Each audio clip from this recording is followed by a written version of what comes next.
महापुराण की कथा कहती है रविवार को अगर लोटा भरकर शिव को समर्पित करा जाता है तो घर में तेज लक्ष्मी प्राप्त होती है। क्या मिलती है? तेज लक्ष्मी। रविवार को अगर शिव पंचायत में गुड़, चावल, लाल फूल और लाल मिर्ची के 11 दाने पानी के कलश में तांबे के लोटे में लेकर हाथ को ऊंचा कर नेत्र, नासिका, वक्षस्थल की सम्मुख में जो सूर्य नारायण को अर्घ देता है, जल चढ़ाता है, पर जो सूर्य को अर्घ रविवार के दिन दे देता है, अगले रविवार तक पैसे की आवक आना प्रारंभ हो जाती है। जो आज तक फोन नहीं उठाता वो फोन उठाना चालू कर देता है। अगर कोई बड़ी बीमारी है, कोई बात आपको शंकर भगवान से कहना है, तो रविवार के दिन जब सूर्य को अर्घ देंगे तो वही कलश रख देंगे अर्घ दिया हुआ, फिर उसको आपको धोना नहीं है। दूसरे दिन सोमवार का दिन पड़ेगा, फिर जल भर लो उसी कलश में, सूर्य नारायण को अर्घ देकर वही कलश से वापिस जल भरकर शंकर जी के मंदिर में ले जाकर जल को चढ़ाना प्रारंभ कर दीजिए।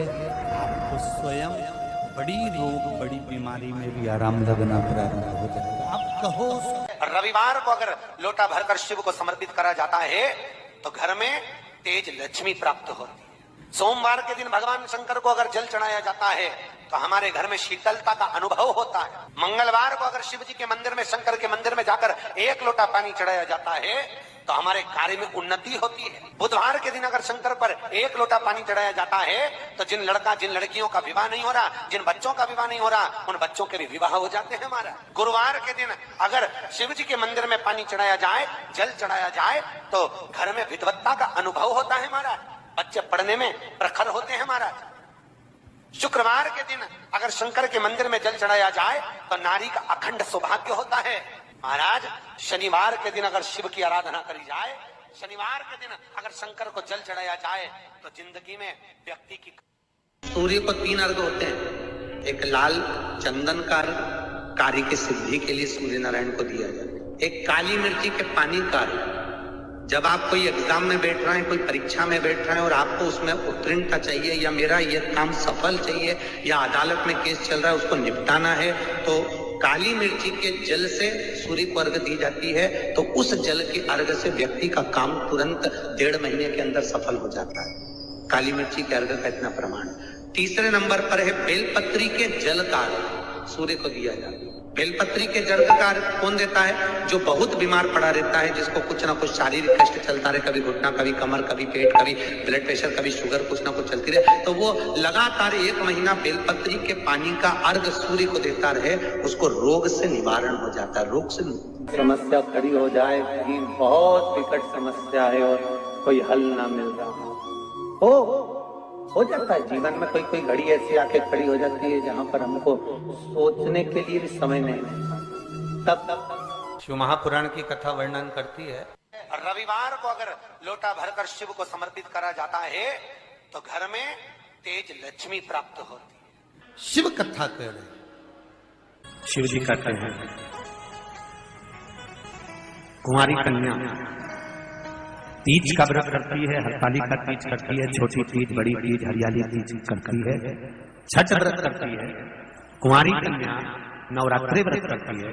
कुंवारी कन्या जितने भी व्रत धारण करती है, सोमवार, मंगल, बुध, गुरु, शुक्र, शनि, जो भी व्रत उसने करा है, कुंवारी कन्या भूल से 1 लोटा जल मुझे समर्पित करती है। शिव कहते हैं वो मेरी पुत्री के समान हो जाती है, सुख सुंदरी के समान, उसके लिए वर देखना मेरा काम हो जाता है। मौका मिले तो गीता प्रेस गोरखपुर की मार्कंडेय पुराण निकालकर उसमें पढ़ना मिल जाएगा। शंकर भगवान को रिझाना, बेलपत्र का प्रयोग भगवान शिव को रिझाने का जो आनंद है, शिव को जो मनाने का आनंद है, वो एक स्वरूप ही अलग है, उसका एक स्वरूप आनंद। जब विषम परिस्थिति आ जाए, ऐसा लग रहा है कि आपने पशुपति व्रत कर लिया, सोमवार की अष्टमी का प्रयोग कर लिया, मैंने शंकर जी की आराधना कर ली, तो भी विषम परिस्थिति चल रही है, अभी तक कोई सुधार आने को तैयार नहीं है, तब शंकर जी के मंदिर में जब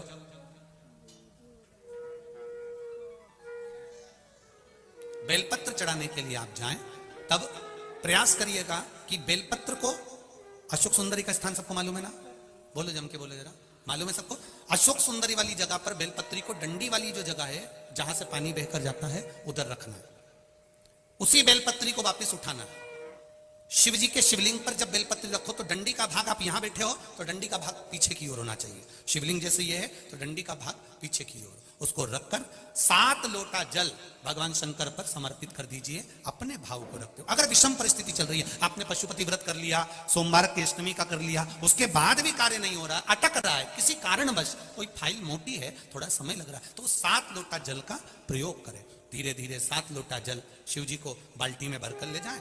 अपने घर से 7 कलश जल शिव जी को समर्पित करना है और समर्पित करने के बाद उस बेलपत्री को वापस अपने ही घर पर लेकर आ जाना है। 11 दिन 21 दिन उसको रखो, फिर उसका विसर्जन वापिस किसी नदी, सरोवर, तालाब या वृक्ष के नीचे कर दीजिए। बाबा हाथ पकड़कर बाहर निकाल ही देगा। परिस्थिति अगर बहुत विषमता, बहुत विषम परिस्थिति में उस जगह पर इसका प्रयोग कर सकते। सूर्य नारायण भगवान को बिना रुके चलने की आज्ञा है, बस चलते रहना है। उनके अश्वों के साथ में सूर्य नारायण भगवान को अपनी यात्रा पूर्ण करना, चलते रहो, रुकना नहीं है।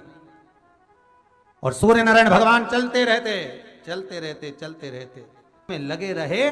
जिस समय तक चलता रहा वो खरमास कहला गया। फिर वापिस घोड़े आ गए, गधों को निकाल दिया गया और रथ फिर आगे बढ़ गया। महाराज क्यों कहलाता है? सूर्य नारायण भगवान को याद आया कि मेरे घोड़े चलते चलते थक गए होंगे, पानी कहां पिए। महाराज मार्कंडे पुराण का चरित्र है, बहुत ध्यान से मौका मिले तो गीता प्रेस गोरखपुर की मार्कंडे पुराण निकालकर उसमें पढ़ना, मिल जाएगा। सूर्य नारायण भगवान चलते चलते विचार करने लगे कि मेरे घोड़े प्यासे हैं, इनको क्या पिलाऊं। तब एक क्षण के लिए सूर्य नारायण भगवान ने अपने घोड़ों को रोक दिया और जल का एक कुंड देखकर वहां घोड़ों को पानी पिलाया। जैसे ही पानी पिलाया तो सूर्य नारायण भगवान को फिर ज्ञात हुआ कि रुकना तो है ही नहीं, करें क्या। घोड़े तो पानी पीने में लग गए। सूर्य नारायण भगवान ने देखा वहां पर गधे खड़े हुए थे। नारायण ने तुरंत उसी समय सूर्यदेव ने उन गधों को रथ में लगा लिया और उनको लेकर चल दिए। गधों को कहते हैं खर, इसलिए जब तक गधे उस रथ में लगे रहे, जिस समय तक चलता रहा वो खरमास कहला गया। फिर वापिस घोड़े आ गए, गधों को निकाल दिया गया और रथ फिर आगे बढ़ गया। महाराज क्यों कहलाता है? इसलिए इसमें शुभ कार्य नहीं होते, विवाह, शादी आदि का आदि फंक्शन कुछ नहीं होता। पर आज के जमाने में लोग सोचते हैं कि थोड़ा गार्डन वार्डन थोड़े फ्री मिल जाएंगे तो लोग, दुनिया के लोग इसी समय पे शादी करते हैं और बाद में फिर आंख में से आंसू बहाते, हमारी बहू ऐसी मिली महाराज, ऐसा हो गया महाराज। अब महाराज क्या करे बेचारा, ये बताओ महाराज क्या करेगा?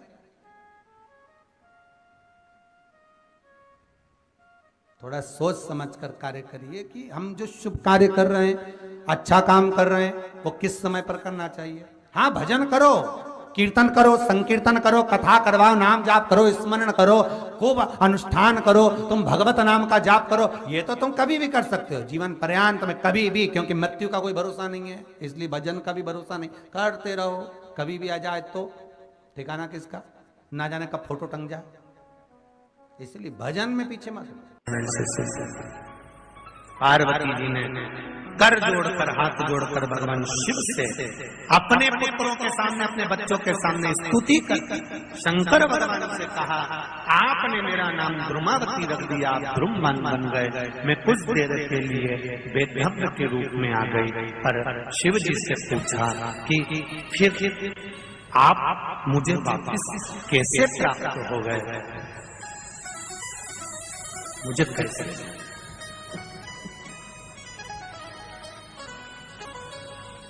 शिव जी कहते हैं, कुंवारी कन्या तीज का व्रत करती है, हरतालिका तीज करती है, छोटी तीज, बड़ी तीज, हरियाली तीज करती है, छठ व्रत करती है। कुंवारी कन्या नवरात्रि व्रत करती है। कुंवारी कन्या जितने भी व्रत धारण करती है, सोमवार, मंगल, बुध, गुरु, शुक्र, शनि, जो भी व्रत उसने करा है, कुंवारी कन्या भूल से 1 लोटा जल मुझे समर्पित करती है। शिव कहते हैं वो मेरी पुत्री के समान हो जाती है, सुख सुंदरी के समान, और उसके लिए वर देखना मेरा काम हो जाता है।